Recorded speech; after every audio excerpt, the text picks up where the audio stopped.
Hello ಸ್ನೇಹಿತರೆ, ಶ್ರೀರಂಗ ಟಿವಿಗೆ ಸ್ವಾಗತ ಸುಸ್ವಾಗತ.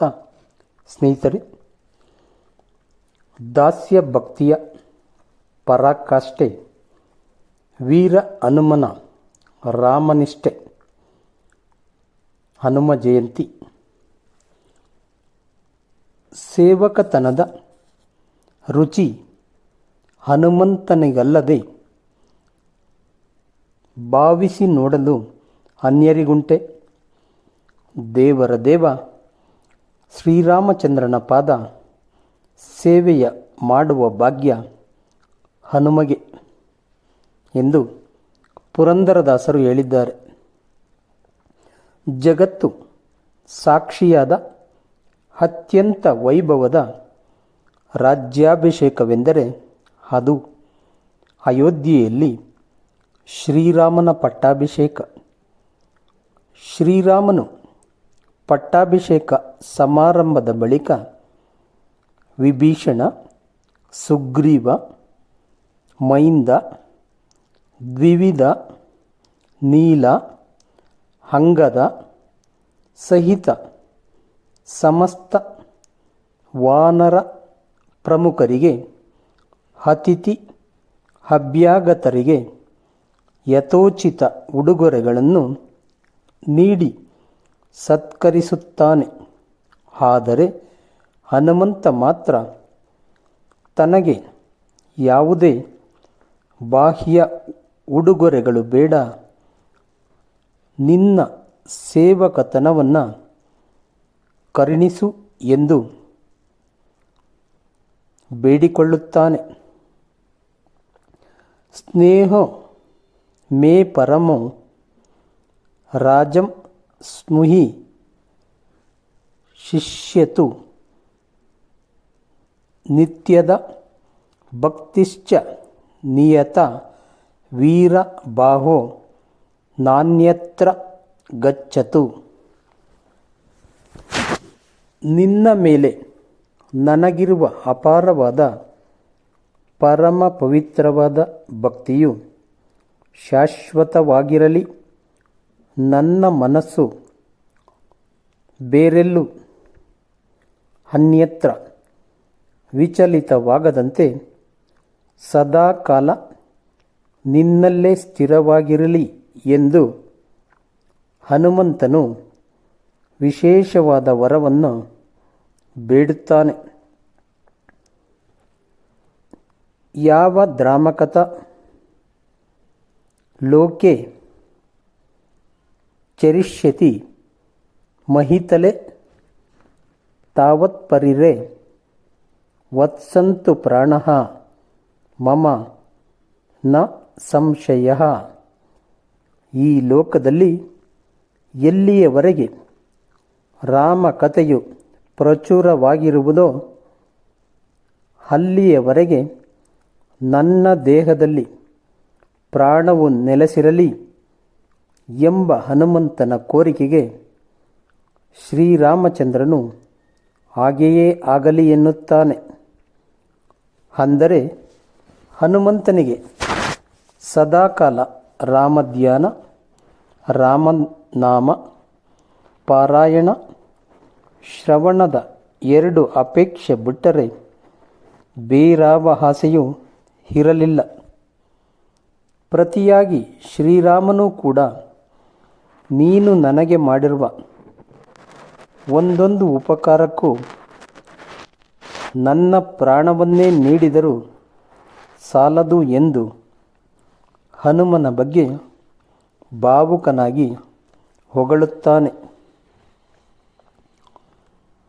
ಏವ ಮೇತತ್ಯ ಪ್ರಿಸೇಷ್ಟ ಭವಿತ ನಾತ್ರ ಸಂಶಯಃ ಚರಿಷ್ಯತಿ ಕಥಾ ಯಾವದೇಹ ಲೋಕೆ ಚ ಮಾಮಿಕ ತಾವತ್ತೆ ಪ್ರೀತಿ ರಸ್ಮತ್ತು ಪ್ರಾಣಶ್ಚ ತವ ಶಿಷ್ಯತು.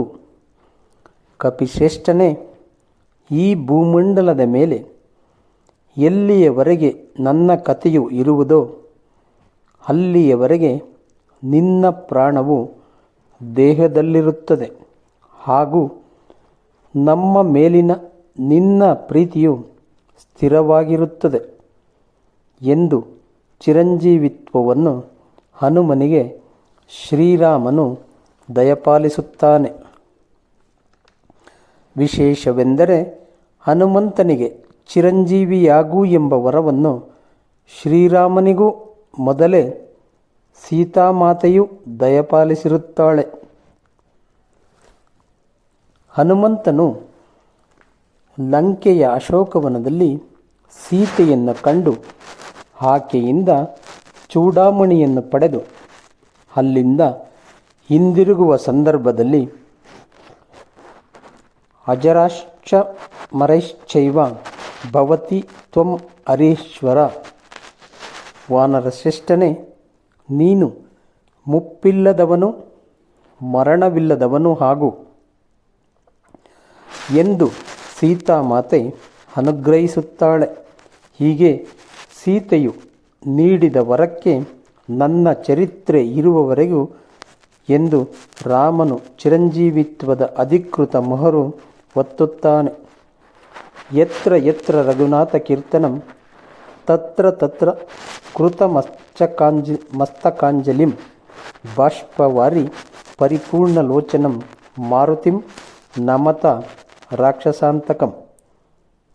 ಜಗತ್ತಿನಲ್ಲಿ ಯಾವುದೇ ಸ್ಥಳದಲ್ಲಿ ಯಾವುದೇ ಕಾಲದಲ್ಲಿ ರಘುನಾಥನ ಕೀರ್ತನೆ ನಡೆದರೂ ಅಲ್ಲಿ ರಾಮಭಕ್ತಿಯ ಭಾವ ಪರವಶತೆಯಿಂದ ಕಣ್ಣಲ್ಲಿ ಆನಂದ ಬಾಷ್ಪ ತುಂಬಿಕೊಂಡು ಕೈಮುಗಿದು ಭಕ್ತಿಯಿಂದ ಕುಳಿತಿರುವ ರಾಕ್ಷಸಾಂತಕ ಹನುಮಂತನಿಗೆ ನಮಿಸುವ ಪ್ರಸಿದ್ಧ ಶ್ಲೋಕವು ಆಂಜನೇಯನ ಚಿರಂಜೀವಿತ್ವವನ್ನು ಸಾರುತ್ತದೆ.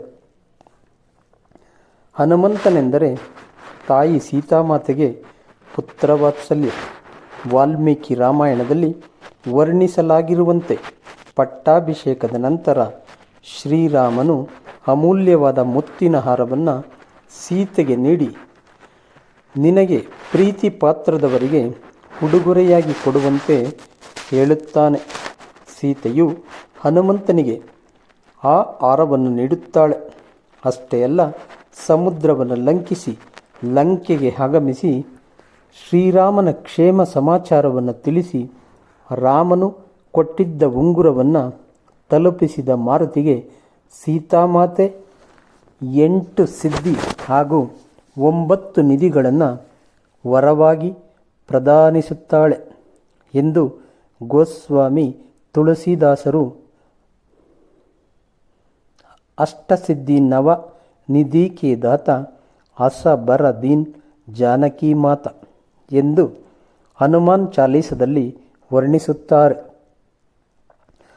ಯೋಗಶಾಸ್ತ್ರದಲ್ಲಿ ಬರುವ ಹಣಿಮ, ಮಹಿಮ, ಗರಿಮ, ಲಗಿಮ, ಪ್ರಾಪ್ತಿ, ಪ್ರಾಕಾಮ್ಯ, ಈಶಿತ್ವ, ವಶಿತ್ವ ಎಂಬ 8 ಸಿದ್ಧಿಗಳು ಹಾಗೂ ಕುಬೇರನ ಬಳಿಯಿರುವ ಪದ್ಮ, ಮಹಾಪದ್ಮ, ಶಂಖ, ಮಕರ, ಕಚ್ಚಪ, ಮುಕುಂದ, ಕುಂದ, ನೀಲ, ಕರ್ವ ಎಂಬ ನವನಿಧಿಗಳನ್ನು ಜಾನಕಿಯು ವರವಾಗಿ ಕರುಣಿಸುತ್ತಾಳೆ. ಭಗವಂತನನ್ನು ತಲುಪಲು ಇರುವ ಸುಲಭ ದಾರಿಯೇ ಭಕ್ತಿ. ದೈವ ಭಕ್ತಿಯಲ್ಲಿ 9 ವಿಧಗಳಿವೆ. ಅವುಗಳೇ ಶ್ರವಣ, ಪರೀಕ್ಷಿತ, ಕೀರ್ತನ, ನಾರದ, ಸ್ಮರಣ, ಪ್ರಹ್ಲಾದ, ಪಾದ ಸೇವನ, ಮಹಾಲಕ್ಷ್ಮಿ, ಅರ್ಚನ, ಪೃಥು ಮಹಾರಾಜ, ವಂದನ, ಅಕ್ರೂರ, ದಾಸ್ಯ, ಹನುಮಂತ, ಸಖ್ಯ, ಅರ್ಜುನ, ಆತ್ಮನಿವೇದನ, ಬಲಿಚಕ್ರವರ್ತಿ. ಹನುಮಂತ ರಾಮನಲ್ಲಿ ಬೇಡಿಕೊಂಡಿದ್ದು ದಾಸ್ಯ ಭಕ್ತಿ. ಸೇವಕತನ ಕೊಡು ಎನಗೆ ರಾಮ, ನಿನ್ನ ಪಾದ ಸೇವೆ ಕೊಡು ಎನಗೆ ಎನ್ನುವ ಹನುಮನ ಪಾಲಿಗೆ ರಾಮಭಕ್ತಿಯೇ ಸಾಮ್ರಾಜ್ಯ. ನಾನು ನಿನ್ನಯ ದಾಸ ನಹುದು, ನೀನು ಈ ಜಗದೀಶನಹುದು, ಭಾನುಕೋಟಿ ಪ್ರಕಾಶನೇ ಸಂಗೀತ ಗಾನ ವಿನೋದ ರಂಗ ನಾನಿನ್ನ ದಾಸನಯ್ಯ, ಸೀತಾರಾಮ ನಾನಿನ್ನ ದಾಸನಯ್ಯ ಎಂಬಿತ್ಯಾದಿಯಾಗಿ ಹನುಮಂತನ ದಾಸ್ಯ ಭಕ್ತಿಯನ್ನು ಪುರಂದರದಾಸರು, ಕನಕದಾಸರು, ವಿಜಯದಾಸರು, ಗೋಪಾಲದಾಸರು, ಜಗನ್ನಾಥದಾಸರು, ಪ್ರಸನ್ನ ವೆಂಕಟ ದಾಸರಾದಿಯಾಗಿ ಕನ್ನಡದ ಎಲ್ಲ ಹರಿದಾಸ ವರೇಣ್ಯರು ಪರಿಪರಿಯಾಗಿ ಹಾಡಿ ಹೊಗಳಿದ್ದಾರೆ. ವಾಯುಪುತ್ರ ಹನುಮಂತ ಅಪಾರ ಬಲವಂತ, ಸೂರ್ಯನನ್ನೇ ಹಣ್ಣೆಂದು ಭಾವಿಸಿ ತಿನ್ನಲು ಯತ್ನಿಸಿದವನು. ತನ್ನ ಬಾಲದ ಬೆಂಕಿಯಿಂದಲೇ ಲಂಕಾನಗರಿಯನ್ನು ಸುಟ್ಟವನು. ಸಂಜೀವಿನಿ ಪರ್ವತವನ್ನೇ ಹೊತ್ತು ತಂದವನು. ಇಚ್ಛಾ ಮಾತ್ರದಿಂದಲೇ ಅಣುವಿನ ಗಾತ್ರಕ್ಕೆ ದೇಹ ಕುಗ್ಗಿಸಿಕೊಳ್ಳುವ, ಬೃಹದಾಕಾರಕ್ಕೆ ಹಿಗ್ಗಿಸಿಕೊಳ್ಳುವ ಕುಂತಿ ಪುತ್ರ ಭೀಮನಿಗೆ ಬಾಲವನ್ನು ಅಲ್ಲಾಡಿಸಲು ಸಾಧ್ಯವಾಗದಂತೆ ದೇಹದ ತೂಕ ಹೆಚ್ಚಿಸಿಕೊಳ್ಳುವ ಹತ್ತಿಯಂತೆ ಹಗುರವಾಗಿಸಿಕೊಳ್ಳುವ, ಮನಸ್ಸಿನ ವೇಗದಲ್ಲಿ ಕ್ಷಣ ಮಾತ್ರದಲ್ಲಿ ಎಲ್ಲಿಗೆ ಬೇಕಾದರೂ ತಲುಪುವ, ಪ್ರಕೃತಿ ಪ್ರಾಣಿಗಳ ಮೇಲೆ ಪ್ರಭಾವ ಬೀರುವ, ಎದುರಿಗಿದ್ದವರನ್ನು ವಶೀಕರಣ ಮಾಡಿಕೊಳ್ಳುವ ಅಷ್ಟಸಿದ್ಧಿಗಳು ಇದ್ದರೂ ತಾನು ಶ್ರೀರಾಮನ ಸೇವಕ ಎಂಬ ಸಮರ್ಪಣಾಭಾವದಿಂದ ಸಾರ್ಥಕ್ಯ ಕಂಡವನು ಹನುಮಂತ. ಅಶೋಕವನದಲ್ಲಿ ಕೋಲಾಹಲವೆಬ್ಬಿಸಿ ರಾವಣನ ಒಡ್ಡೋಲಗಕ್ಕೆ ಆಗಮಿಸುವ ಹನುಮಂತ ರಾವಣನ ಎದುರು ತನ್ನನ್ನು ತಾನು ದಾಸೋಹಂ ಕೋಸಲೇಂದ್ರಸ್ಯ, ಕೋಸಲಾಧಿಪತಿ ಶ್ರೀರಾಮನ ದಾಸನಾನು ಎಂದು ಪರಿಚಯಿಸಿಕೊಳ್ಳುತ್ತಾನೆ.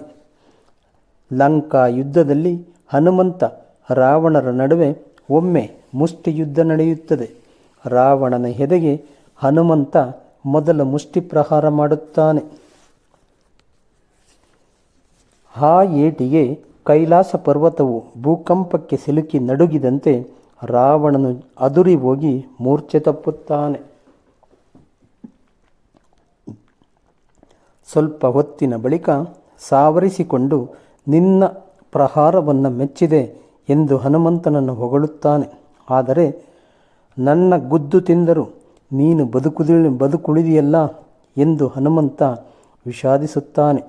ಇದಾದ ಬಳಿಕ ರಾವಣ ಹನುಮಂತನ ಎದೆಗೆ ಇರುವ ಬಲವನ್ನು ಹಾಕಿ ಗುದ್ದುತ್ತಾನೆ. ಒಂದು ಕ್ಷಣ ಹನುಮಂತನು ಅಲ್ಲಾಡಿ ಹೋಗುತ್ತಾನೆ. ಹನುಮಂತ ಎರಡನೇ ಬಾರಿ ಪ್ರಹಾರ ಮಾಡಲು ಮುಂದಾದಾಗ ರಾವಣ ಎದರಿ ಅಲ್ಲಿಂದ ಪಲಾಯನಗೈಯುತ್ತಾನೆ ಎಂದು ಮೂಲ ರಾಮಾಯಣದಲ್ಲಿದೆ. ಆದರೆ ನಂತರದ ಕವಿಗಳು ಈ ಪ್ರಸಂಗವನ್ನು ಸ್ವಲ್ಪ ವಿಸ್ತರಿಸಿದ್ದಾರೆ. ಹನುಮಂತ ಎರಡನೇ ಬಾರಿ ಸರ್ವಶಕ್ತಿಯನ್ನು ಹಾಕಿ ರಾವಣನ ಎದೆಗೆ ಗುದ್ದಿದಾಗ ದಶಕಂಠನ ವಜ್ರಕಾಯ ಜರ್ಜರಿತವಾಗುತ್ತದೆ. ಆತ ರಕ್ತವಾಂತಿ ಮಾಡಿಕೊಂಡು ನೆಲಕ್ಕುರುಳುತ್ತಾನೆ. ಆತನ ದೇಹದ ಮಾಂಸ ಮಜ್ಜೆಗಳು ಚೆಲ್ಲಾಪಿಲ್ಲಿಯಾಗಿ ಬೀಳುತ್ತವೆ. ಇದನ್ನು ಕಂಡ ಹನುಮಂತ ಅಯ್ಯೋ ಇದೆಂತಹ ಕೆಲಸ ಮಾಡಿದೆ ಎಂದು ಪ್ರಲಾಪಿಸುತ್ತಾನೆ. ಯುದ್ಧದಲ್ಲಿ ರಾವಣನನ್ನು ಕೊಂದು ಸೀತೆಯನ್ನು ಬಿಡಿಸುವುದಾಗಿ ಶ್ರೀರಾಮಚಂದ್ರನೇ ಶಪಥ ಮಾಡಿದುವಾಗ ನಾನೇ ರಾವಣನನ್ನು ಕೊಂದು ಬಿಟ್ಟೆನಲ್ಲ, ಪ್ರಭು ಶ್ರೀರಾಮನ ಕೈಯಲ್ಲಿ ಸಾಯಬೇಕಿದ್ದ ರಾವಣನನ್ನು ಸೇವಕನಾದ ನಾನೇ ಸಂಹರಿಸಿ ಅಪರಾಧ ಮಾಡಿಬಿಟ್ಟೆ ಎಂದು ಶೋಕಿಸುತ್ತಾನೆ. ನಂತರ ಚೆಲ್ಲಾಪಿಲ್ಲಿಯಾಗಿದ್ದ ಮಾಂಸದ ಮುದ್ದೆಗಳನ್ನು ಎಚ್ಚರಿಕೆಯಿಂದ ಜೋಡಿಸಿ ರಾಮಸ್ಮರಣೆಯ ಬಲದಿಂದ ರಾವಣನನ್ನು ಬದುಕಿಸುತ್ತಾನೆ.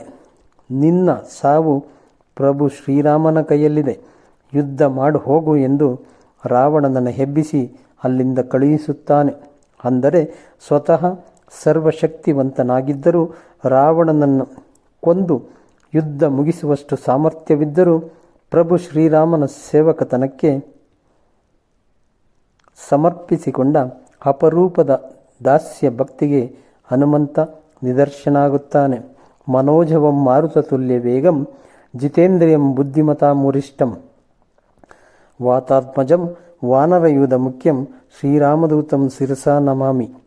ಮನಸ್ಸಿಗಿಂತ ಮಿಗಿಲಾದ ವಾಯುವೇಗವುಳ್ಳವನು, ಇಂದ್ರಿಯ ನಿಗ್ರಹ ಹೊಂದಿರುವವನು, ಬುದ್ಧಿವಂತರಲ್ಲೇ ಶ್ರೇಷ್ಠನು, ವಾಯುದೇವರ ಪುತ್ರನೂ ವಾನರ ಸೈನ್ಯದ ಪ್ರಮುಖನೂ ಆಗಿದ್ದರೂ ಅಶೋಕವನದಲ್ಲಿ ಮೊದಲ ಬಾರಿ ಸೀತೆಯನ್ನು ಕಂಡಾಗ ದೂತೋಹಂ ರಾಮಚಂದ್ರಸ್ಯ ಎಂದು ಪರಿಚಯಿಸಿಕೊಳ್ಳುವ ಹನುಮಂತನನ್ನು ಪೂಜಿಸುವವರಿಗೆ ಜೀವನದಲ್ಲಿ ಸೋಲೆಂಬುದಿಲ್ಲ.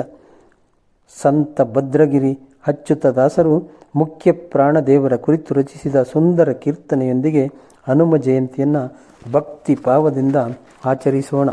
ಅಂಜನಿ ನಂದನ ಸ್ವಾಮಿ ಮುಖ್ಯ ಪ್ರಾಣ, ನೀಡು ಅಭಯದಾನ ದಯಾ ಸಂಪೂರ್ಣ, ರಾಮ ಧ್ಯಾನರತ ರಾಮದೂತ ಪ್ರಖ್ಯಾತ, ರಾಮ ಮಂತ್ರ ನೇಮದಿ ಕಾಮಾರಿಗರು ಹಿದಾತ, ಸಂತ ಜನಪ್ರೇಮಿ ಮಂತ್ರ ಸಿದ್ಧಿ ಕರುಣೆ, ಚಿಂತೆ ಬಿಡಿಸಯ್ಯ ಹನುಮಂತ ಮಹಿಮತ್ರಾಣಿ, ಧನ್ಯ ವಾಯುನಂದನ ಜ್ಞಾನ ಭಕ್ತಿ ಪರಿಪೂರ್ಣ, ಮಾನ್ಯ ಮೂಲ ನಾರಾಯಣ ನಾಮ ಪ್ರೇಮ ಸಂಪನ್ನ ಎಂದು ಹನುಮ ಜಯಂತಿಯೆಂದು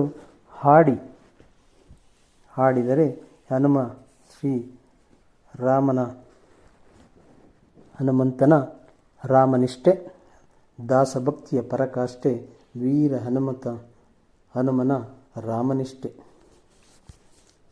ವಂದನೆಗಳು ಸ್ನೇಹಿತರೆ.